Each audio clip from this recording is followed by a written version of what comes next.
So in the last podcast, we covered the tasting room pretty extensively and discussed a little bit about some alternative ways of selling wine. And the key aspect of the last podcast was to realize that a winery owner operator is not solely in the business of making wine. They have to have some other outlet, and typically it's retail sales through the tasting room. However, it's very common to have a winery along with a restaurant. I think this is a great idea, except that it's really challenging. I mean, opening a restaurant in and of itself is very difficult to do. So if you want to go this route, you probably have experience in restaurant touring, restaurant management, and then you're kind of exploring wine as an alternative. And what's the benefit of having a restaurant and a winery? Well, the main thing is you're going to be selling your wine exclusively in this restaurant. So you know that every customer that's in the restaurant drinking wine is in essence your customer. So if you remember back in the wholesale distribution podcast, I was saying that most wineries lose contact with the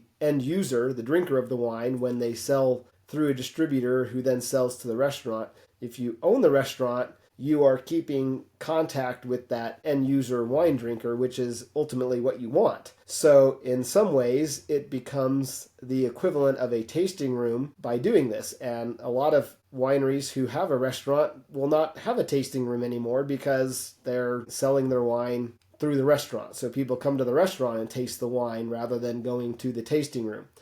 So you become, rather than a retail salesperson, you just become a restaurateur. And again, the benefit is you're selling your wine exclusively through your restaurant, so no other competition there, and you are keeping contact with the end user. There's a way around this, though, for wineries that don't have the experience and don't want to spend the money to start a restaurant, which is expensive, and that is to go and find a restaurant that will be your exclusive distributor, so to speak, or seller of wine. In other words, you as the winery become their house wine. Whenever they say, hey, what's the house wine for today? It's your wine, and they actively sell your wine, and you keep a very close relationship with them. You're selling them wine at a discounted price, but this is the only wholesale method I would probably use, and that is, let's say a distributor wants, to buy your wine at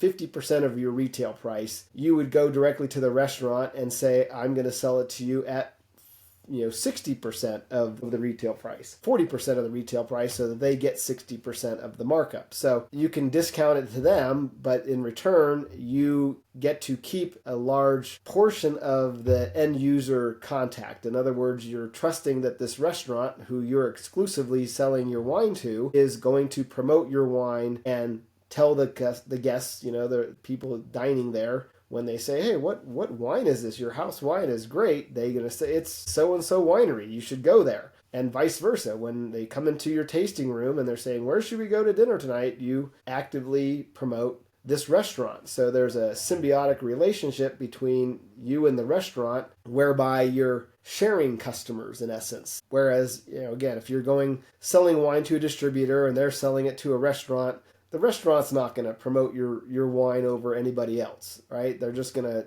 sell it, and maybe one out of who knows how many, 200 people will ask the restaurant about your particular wine, and their response is going to be, I don't know. Most waiters don't know anything about the wines other than what they were told by the owner, which is usually, sell this wine, we're going to sell it cheap. So they're not really promoting your wine, and if they ever even mention the name of the wine or the winery, it's probably going to be forgotten. Whereas if you partner with a restaurant, they'll be promoting your wine and the name and encouraging people to try it out and buy it online or whatever, and the same thing's true. You're going to be promoting their restaurant. Now, again, you're going to benefit more from them promoting your wine, but that's why you're selling it to them at a discount, because they profit more on the wine sales. So most high-end restaurants are going to sell wine. So if you're selling the wine to them at cheaper than they could get it from a distributor, they're going to make more money, and that's what makes them happy. So again, it works. It's not like you're going to be giving them the same number of customers that they're giving to you, but you're giving them wine for a lot cheaper price, which means they get higher profit. All you're really wanting to get out of that is the customers. You want them to come back and buy some wine. So again, you're trying to get that. What's the cost of getting a loyal customer? In this case, it's like you're still getting a small profit on the wine, but rather than maybe 1 out of 200 people that ask about your wine, you're probably going to get more like 1 out of 50, maybe even better, that will come back and buy your wine. So the cost is actually nothing to get a loyal customer because you're getting paid for your wine anyway. You're just having this restaurant market your wine for you. So it really kind of is a substitute from, do I need to open a restaurant to sell my wine? What if I did this model? And I'm going to give credit to this whole concept to a good friend of mine, Hal Ellison, who came up with this idea. And he may not be the only one, but he's the one who told me about it. And I said, that's just total genius right there. And again, it comes down to knowing who your target customer is. You know, what restaurant is going to have your target customer in their restaurant? Because again, I can tell you that most restaurants do not get treated with any sort of special privileges by their distributors or by wineries. They're just another outlet to sell to. Yeah, most wineries will give away the huge, whatever bottles, as a, say, oh, thank you for buying our wine. And it's like, you know what? Nobody ever does anything with those. So it's kind of stupid. But when you help a restaurant make money, that's when they're going to realize that you're on their side. So again, there's a lot of potential for that. And again, even more so when you're not targeting high-end restaurants with your wine, because again, a high-end restaurant has high-end customers. Everybody wants the high-end customers.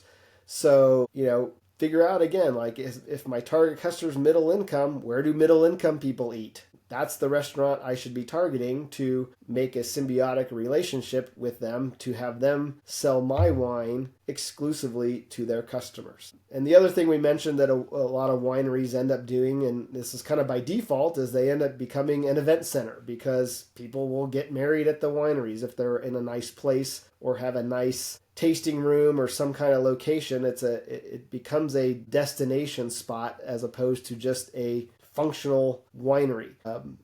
And I love the idea of having a winery and a destination spot, but again, it makes you be more than just a winemaker. Now you're a winemaker and an event planner, which is a totally different skill set. And if you have a tasting room, it's even worse. You've got a retail component, you've got an event component, and a wine production component.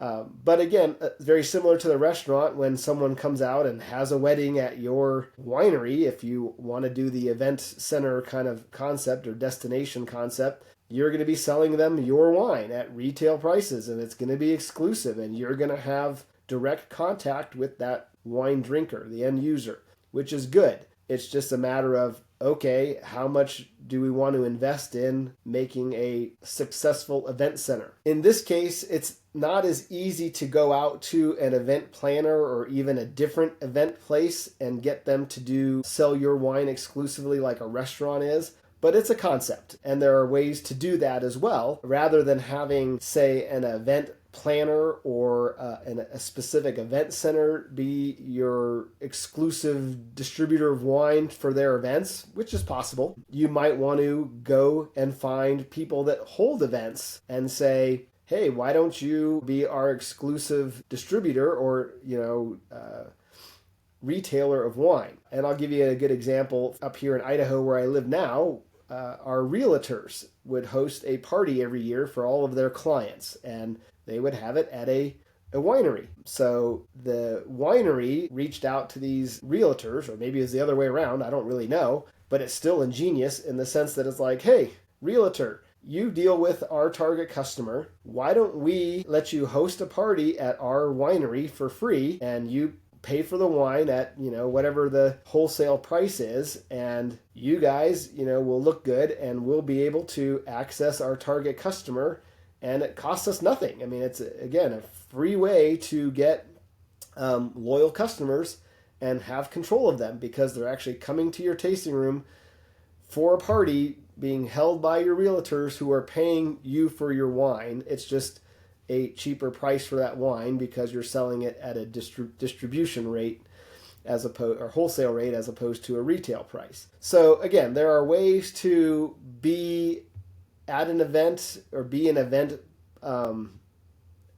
planner kind of thing for a winery without actually having to host events that you're doing at your wine. In other words, you don't need to have an event planner, trying to get weddings at your winery. You just have someone calling up realtors and say, hey, have you ever thought about hosting a party every year? It's a different concept to what is being done out there normally.